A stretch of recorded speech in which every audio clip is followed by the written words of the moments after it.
السلام عليكم ورحمة الله وبركاته. أهلا وسهلا بكم أعزائي المشاهدين في قناة وصفات مهمة لحياتك. النهاردة هنتكلم على أكلة مفيدة جدا لجسم الإنسان، وناس كتير بتاكلها بس مش متعودين عليها.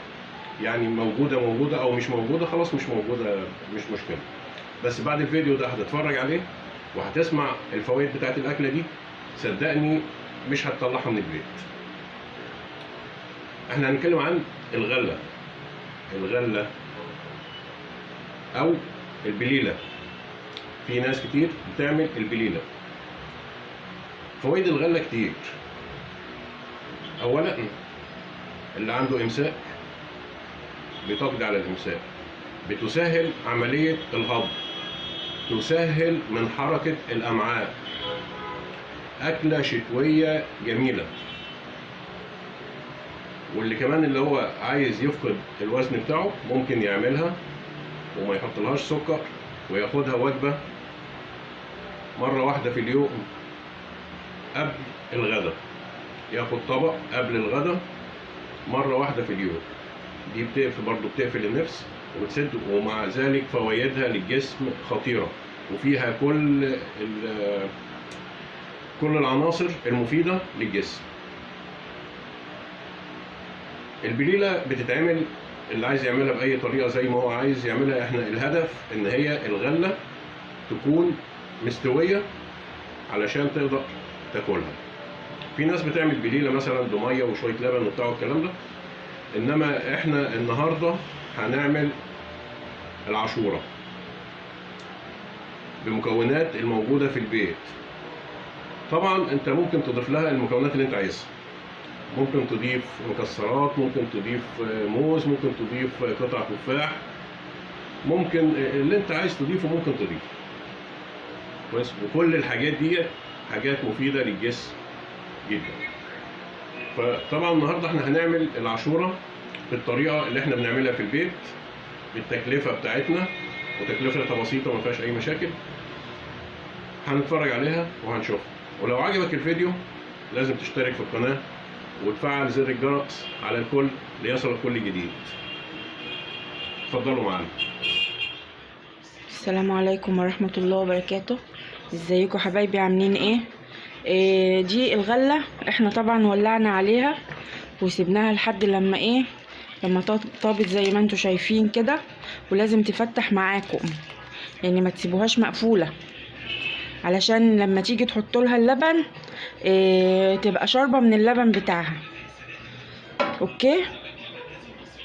غلة، والنص كيلو غلة هتحطي عليه قد ايه لبن؟ هتحطي عليه 3 كيلو لبن. لو انت عايزه تستغني عن الميه دي وتشيليها اللي يريحك، مش عايزاها شيليها صفيها. لكن انا بالنسبه لي انا بسيبها علشان خاطر الفايده بتاعت الغله نزلت فيها. فاحنا هنحط 3 كيلو لبن في الحله عشان يغلوا، وتسيبيها تغلي. اللبن يغلي مع الغله شويه حلوين. بسم الله الرحمن الرحيم.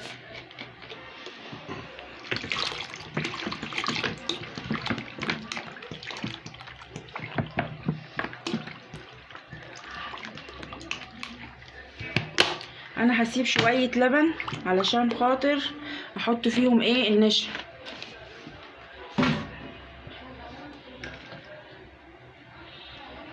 انتي طبعا هتسيبيها لحد لما تغلي شويه حلوين مع الغله، علشان الغله تشرب من اللبن ده. هنحط كمان؟ هنحط معلقتين لبن بودرة، وهنحط باكو كريم شانتيه.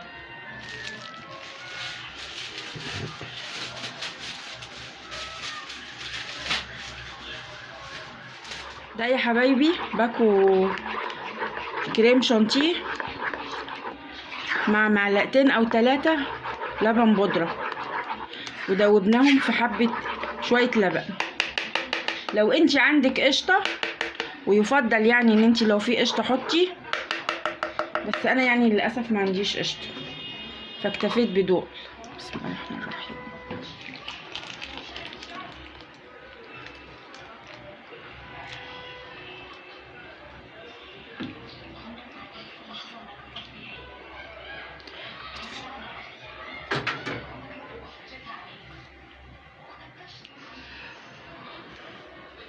معلش انا لقيت الحله صغيره رحت ايه مفضياها في حله كبيره. احنا غيرنا الحله بس كده صغيره، ومن صغيره لكبيره، لان احنا كميه، فاحنا بنعمل كميات يعني. احنا ناس كتير فبنعمل بنعمل كميات، وعزومات بقى والجيران وبتاع وكده يعني، بنعزموا على الشقق اللي جنبينا والشقق اللي تحتينا والشقق اللي فوقينا، فبنعمله كده يعني، نعمله كتير.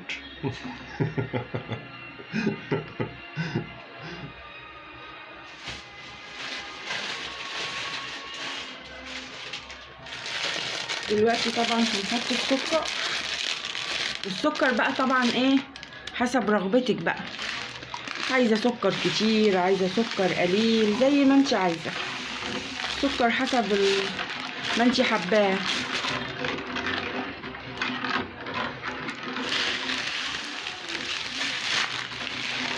طبعا الناس اللي متابعانا في القناه وعندها سكر ما تحطش سكر كتير، يعني اللي بتتعالج معانا وبتاخد وصفاتنا على السكر فما تحطش سكر كتير. زينا كده.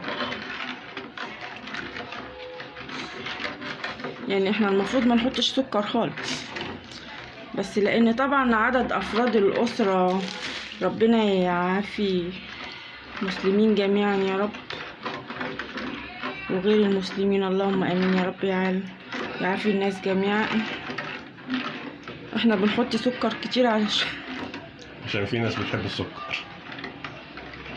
اللي عنده سكر بقى ما بياكلش. اللي عنده سكر ما بياكلش بقى، او بتتعمل حاجات تانية من غير سكر، يعني ممكن تعمل حلة تانية بقى بس من غير سكر، يعني للناس اللي عندها سكر ان شاء الله.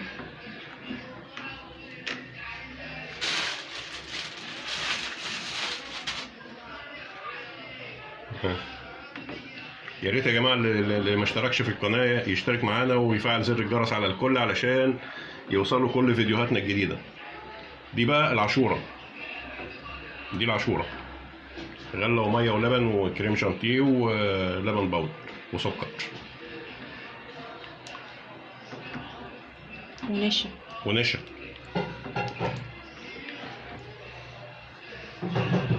كده اللبن بيغلي يا جماعه اهوت. احنا مش هنحط النشا دلوقتي، هنسيبه ايه يغلي شويه مع ايه مع الغله، عشان الغله تشرب من ايه من اللبن تبقى متطعمه بيه.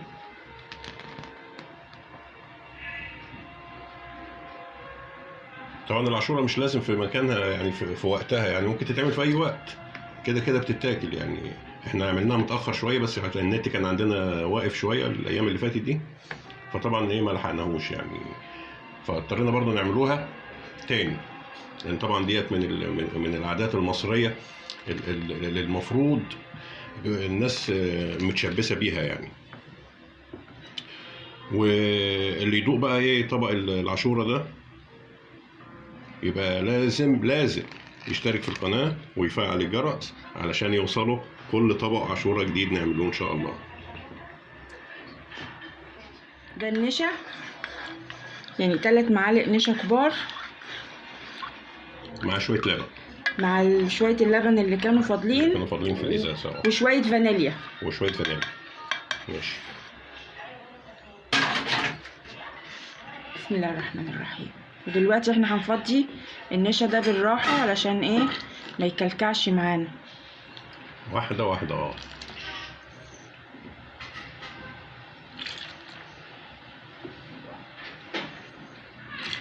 برضه ست البيت لما يبقى لها خبرة في المجال ده بتطلع الحاجة كويسة وحاجة تمام التمام يعني.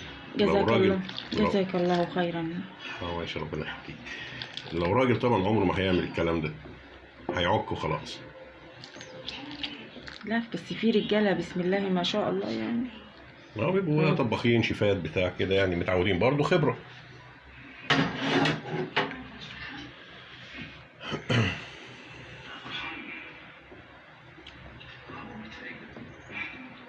كده على تشاطيب كده صح؟ هي كده يا جماعة بقى احنا هنطفي عليها كده غليانة اهيت، غلت كده بتبان.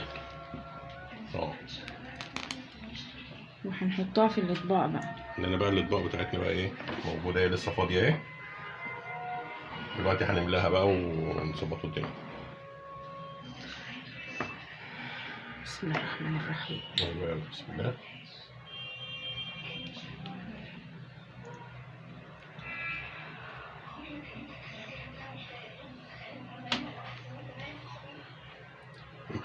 هنملى بقى الاطباق وهنرجع لكم تاني.